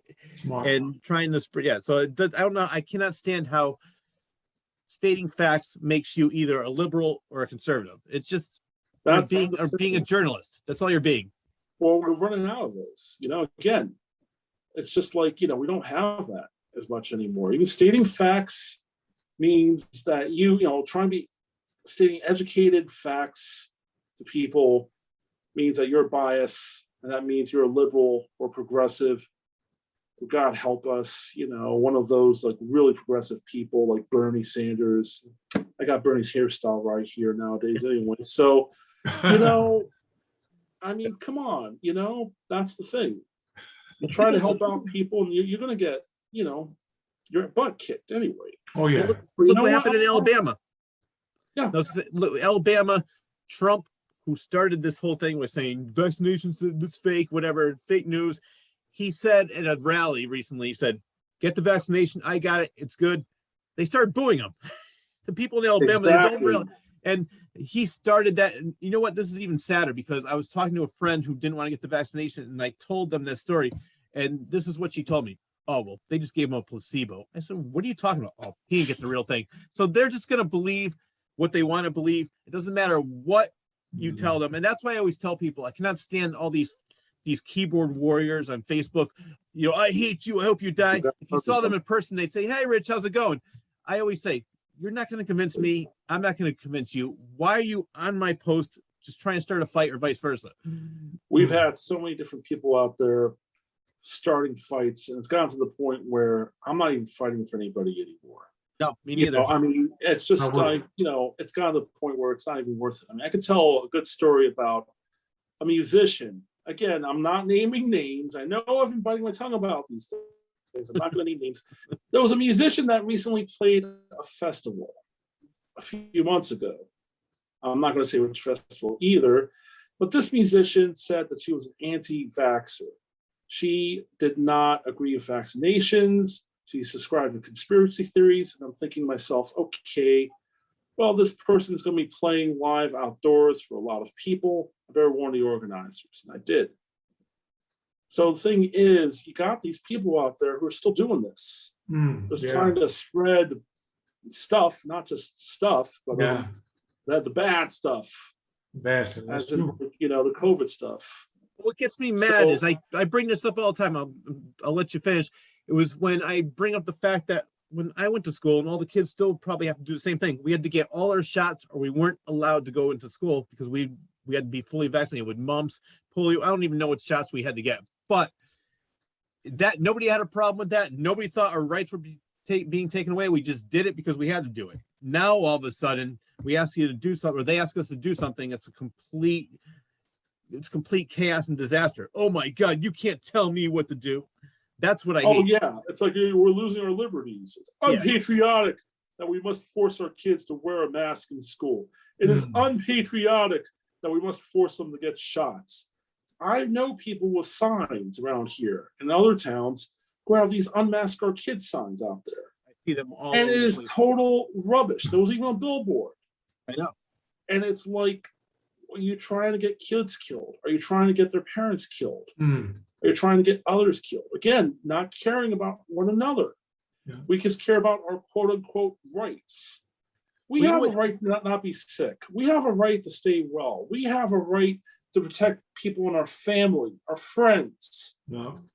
And we'll help them avoid the COVID virus. We have that right. We have that right as a human right to stay well. And it trumps these other people who are saying unmask our kids, who are saying let's get our kids sick. Well, you know what? I'm going to say two things about that. And this is from people that I actually know. One is that I think they only believe it. People that are the anti-vaxxers only believe it until it actually hits close to home. Somebody they love or to them. And one person I know, I don't believe this and that. And then I didn't see her for the longest time. Found out later her boyfriend almost died. He was in the ICU for a long time. She was deathly ill. And then she goes, you know what? It's real. I said, told you. So I like the fact, I like when that happens. But the other thing, there was a meme that I loved. It's so true. You're like, well, what do you care if I'm wearing mine? If you're not wearing, or I'm not wearing a mask, you're wearing your mask. And somebody said, well, what do you care if I drink and drive? You're wearing your seatbelt. Exactly. Exactly. Yeah. And that's it right there. I mean, those people learned the hard way. All I really care about are the people who are vaccinated, who are wearing the masks, who are keeping themselves safe, their families safe. I'm worried about them because they have to deal with these other folks who don't care at all. Exactly. That's the real worry. We have probably encountered so many, all three of us have probably encountered so many people who are unvaccinated, who don't wear a mask. No. We don't even know it because we don't see, exactly who we, encounter. Some of them, we don't even have a mask, or some of them don't even have vaccinations. But we deal with them. They have a chance of getting everybody sick. No. So all I care about is people. And that, again, this is the reason why I kept going with the paper during the pandemic. I could have stopped. I could have taken a whole break during the whole COVID era. But the news and information had to get out there. The community resources where people could find food if they need it, toiletries if they need it, where they could find tests if they needed it. That needed to get out there. And it was really hard because, the updates, everything got changed over and over again. So it was a constant struggle to get the information out there because it kept getting updated. So I just hope, whatever I did back then, or even now, I hope I kept at least one person safe and healthy. I really do. I don't know for sure, but you're doing a great thing, and I'm sure that there are people out there that are very, very appreciative of what you're doing, getting the facts and the information out there, because people need that. Some people, and I like the people that are open-minded enough to say, you know what, I admit I was wrong. I learned my lesson, and you're right. Most people are just too stubborn. They won't even admit that they. An example is, I think I heard this story. I don't know this person personally, but even when they had COVID, they were deathly ill. It's not COVID. No, it's something else. It must be the flu. They still wouldn't believe it when the doctor said, you have this and you came close to death. No, that's not true. So you're still going to get that. Denial. Yeah. People still have denial about other things too. My poor father, when he had lung cancer, he was in denial. He was still smoking until the very end. He was in denial about it. We deny things sometimes, because we don't want to be in shock. We don't want these things to happen to us, but we don't see what's really happening. This denial thing.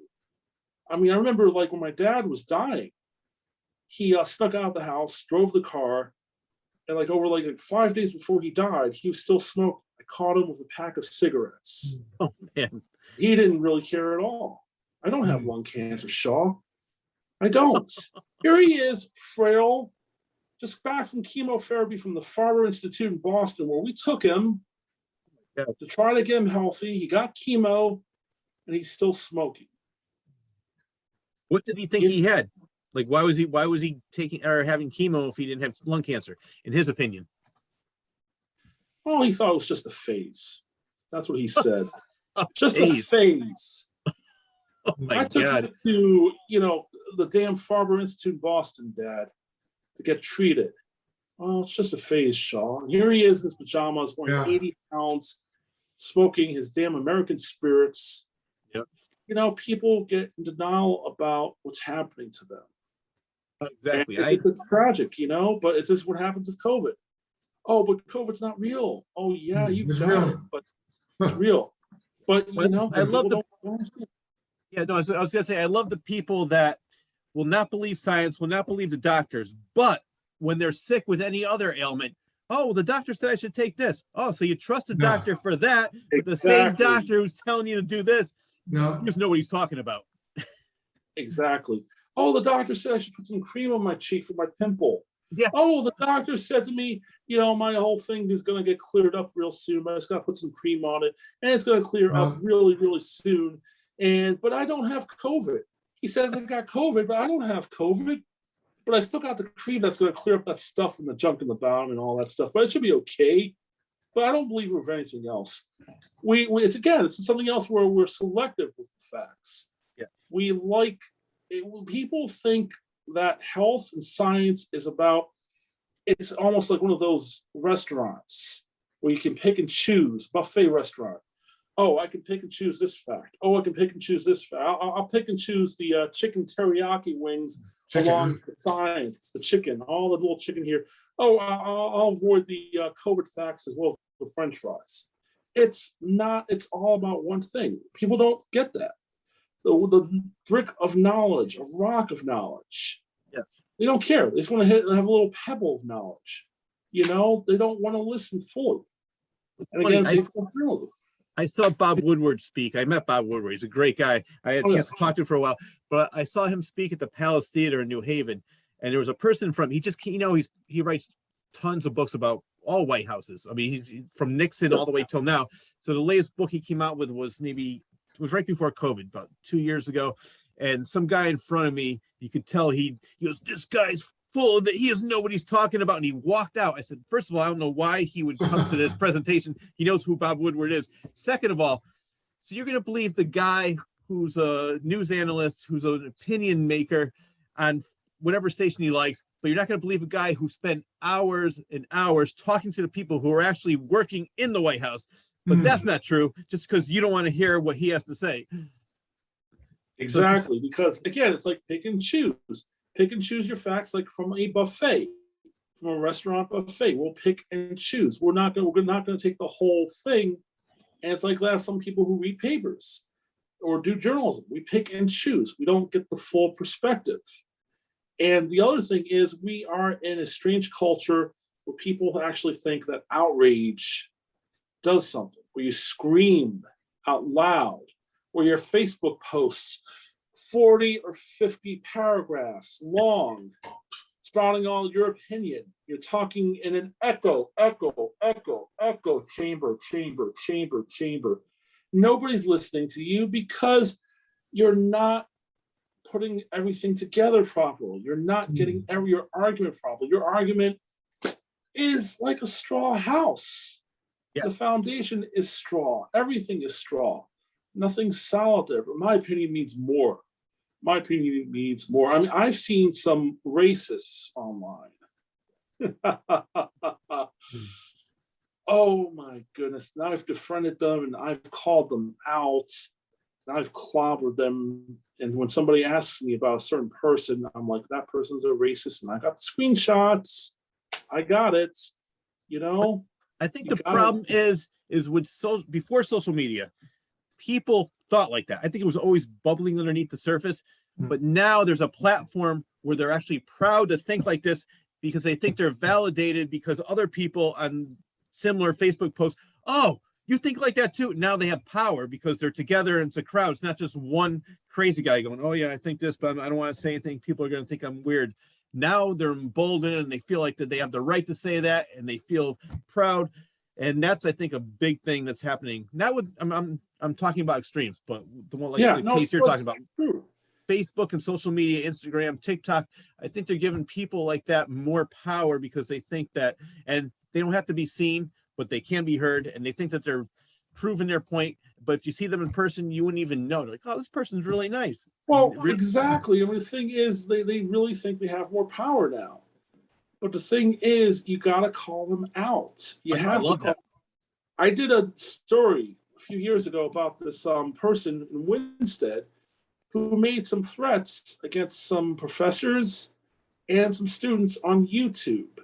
He recorded the video. He had a wife and a kid, this married guy, and he was actually saying some really bad things. And what I did, the police arrested him, thankfully. And I called him out. I put the whole screenshot of his video in there and I quoted him. And I want people to see who this person is. Good.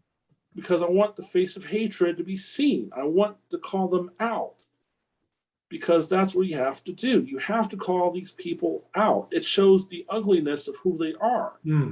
But you can't just let it slide. You got to call these people out when you see racist posts, when you see homophobic posts, when you see xenophobic posts, when you see who these people are. You can't just let it lie. Take the screenshots, you see them, tell them who they are, and tell them you're a bad person, and tell others. And they're going to lose business. They're going to lose their job. Yeah, they will. Yes, they're going to lose, and that will show them, you don't have hate in your heart. You got to learn. There's got to be consequences. That guy went to jail. Wow. But the thing is, we've got hundreds and thousands of people doing the same thing, on YouTube and Facebook and all that. But the thing is, you again, call them out. Don't just stand there and let them do what they do. Well, I think it's so stupid because that what they record or on Facebook or YouTube is going to be there forever. I don't care if they delete it. There's still ways to find. 10 years from now, maybe they changed their attitude. They found out they found more love in their heart, and they're like, I'm not like that. I was younger then. People are going to go back and say, oh, well, you really thought like this back then? You lost your job. People that are like that, they're not thinking clearly. They're just spewing their hate. But it's going to come back to bite them. And if they ever do change their mentality, it's going to haunt them forever. Well, exactly. Don't have hate in your heart. Learn to have love in your heart, because, we just got to get out of this era where, racism, people thinking that, racism, all that hate, xenophobic, homophobia is all justified. A few months ago, and I think it was New Britain, a friend of mine invited me because there was a march against homophobia. There was this anti-gay group on the green. And I couldn't believe it. I thought, well, okay, maybe it's one or two people. There was like 25 people there. And I marched against it. We were 50 people. We marched against homophobia. And we spoke out and said, hey, this is not right. But it disturbed me because there was 25 people on the other side promoting homophobia. You have people out there who are not afraid to show their hate. That's true. They're out there. The Ku Klux Klan is still out there, but they're not wearing hoods. They've got Facebook profiles. They've got Twitter profiles. They don't need hoods anymore. They need social media. And that's really scary. My father, and grandfather and grandmother, they escaped from the Holocaust. I don't know how they did it, but my grandfather lost, I think it was 8 brothers and 1 sister, and my grandmother lost her whole family. And, it's like my bubby's 80, and my father, they still have pain from it, pain of hate. And the thing is, this can all happen again. History can happen again unless we speak out against it. We got to be stronger about it. We can't just let it slide on our Facebook wall, our Facebook feed. You got to call these people out. Well, what I thought was... No, go ahead. I was going to say, back in 2016, when they had the Republican primaries, and I was laughing, Ted Cruz was one of them, but they were all saying, I love America. My parents were immigrants. They came to this country. They had nothing. They found a job. They made something out of themselves. Thank God for America and the American dream. After all that, after all their speeches during the Republican primary, all right, we don't want anybody else coming in this country. It's like, what are you talking about? You're talking about how your family got started in America because it was so great, because it accepts everybody. It's the melting pot. But all of a sudden now, nope, we don't want anybody else. The melting pot is the reason why we're here. But the other reason why we're here is because of Native Americans. Yes. Who we violated and trespassed on their land and taken away their rights over and over again during the years. And, the fact that we've trampled on their rights and people don't even respect the Indians anymore. There are people who do, but I'm talking about there are people out there who don't. And what they did for this country. And also what the melting pot people who came over here did. Immigration made the nation. Yeah. And the Indians made the nation too. So we need that. Again, we just got to keep things open. This whole wall idea, dumbest idea, one of the many dumb ideas ever. We can't build walls. We need to keep building bridges. And that's what we have to keep going with, is bridges, one way or another. Bridges of information, bridges of knowledge, bridges of culture, communications, bridges where we bring people in who can contribute to America and even other countries everywhere. When I was a kid, there was a TV show for kids called The Big Blue Marble. And it was in the 70s. I was like 4 or 5 years old. It was all about understanding other cultures. It was all about bringing people together. It was during the Vietnam War when it came out, the very end of the Vietnam War, 74, 75, 76. The world was in tatters. And here we are again, the world's in tatters. But the thing is, we are still back. We are still united on a big blue marble. The world is a big blue marble when you see it from space. And this is where we all are, where we live, where we are going. Well, that's a great point, because people we talked about this earlier, where people only want to hear the bad things. There's so many great things going to talk about how people work together, help each other out, but nobody wants to hear those stories because it's too boring. They'd rather hear how the cop shot the other person and it was because it was race related, and they don't hear about how the cop saved the family from the burning building because that's their job. That's boring. The thing is, I do think there are people out there who want to hear about the good things, who want to hear about the volunteers, who want to hear about the cops who save people in the building. The problem is the news organizations who don't agree, who want the blood, who want the bad things, who want to see the Torrington or Winsted person who dealt drugs. That's what they want. That's what they think people want. But that's not true. We have culture and people volunteering who are invisible. All of it's invisible. We got to keep making it visible. We got to keep showing it. We got to keep putting it out there. That's why you can never stop what you're doing. We need you, Shaw. Well, you're the man, brother. You're the man. You're the big man. All I can say is, if people want me to keep going, I'll try to keep going. I mean, I can't make money off of Facebook likes and Instagram likes, and all that. No. I mean, the guy's got to make a living somehow. But I'll just keep. I'll keep trying. You can do it. Journalism is my blood. Yeah. I'll do what I can to keep going. And WinstedPhoenix.org is still there, despite what happened.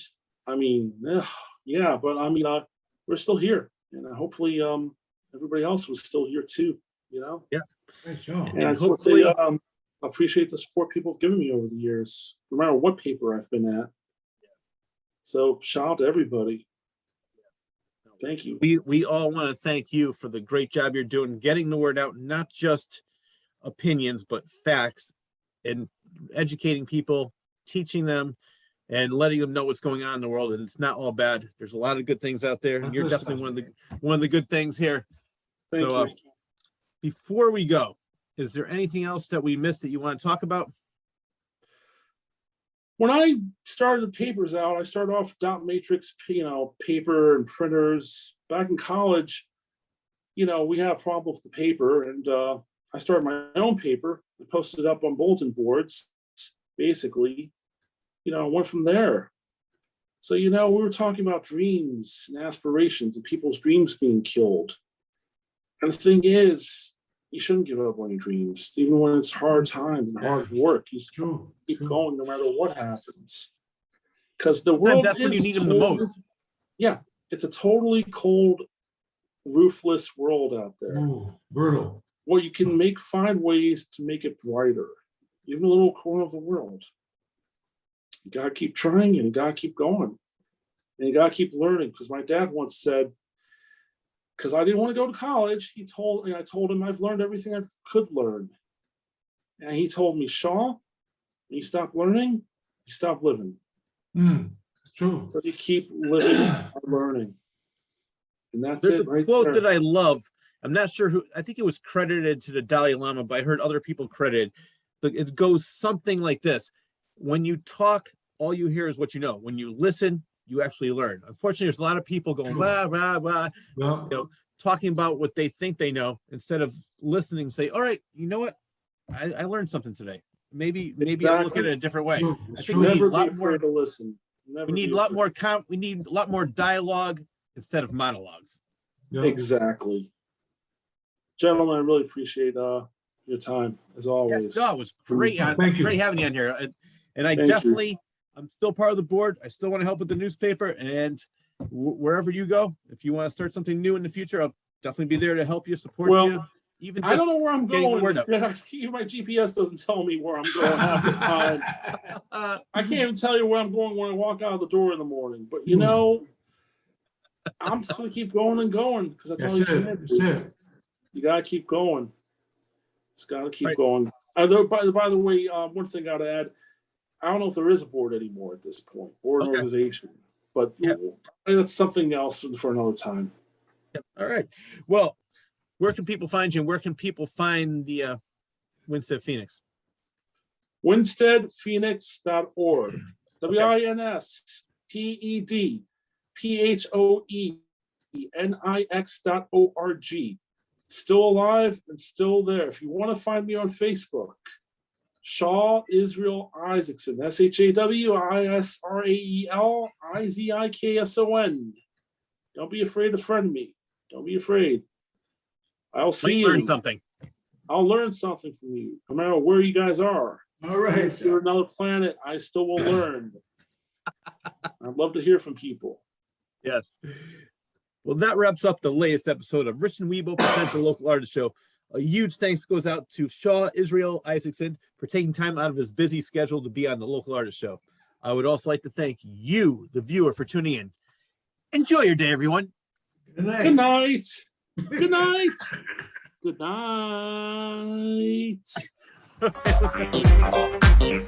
night.